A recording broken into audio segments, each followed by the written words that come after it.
Meet Susan Storm, a remarkable member of the Fantastic Four. She has a special gift. She can turn herself invisible. One sunny day, Susan was playing in her laboratory.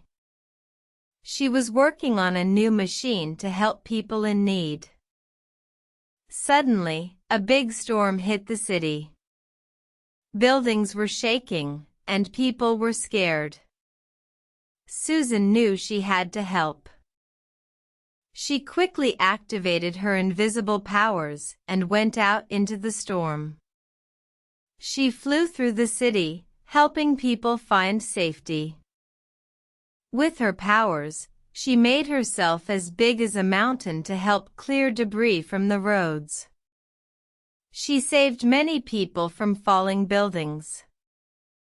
Invisible as she was, she could see the gratitude in people's eyes.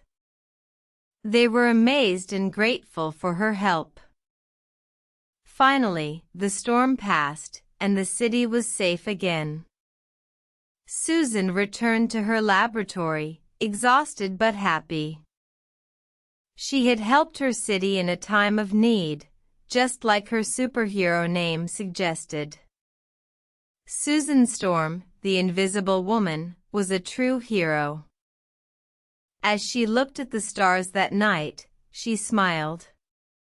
She knew she would be ready to help again whenever her city needed her. The end. This story teaches children about bravery, helping others, and the power of kindness. It's a great bedtime story that's both fun and educational.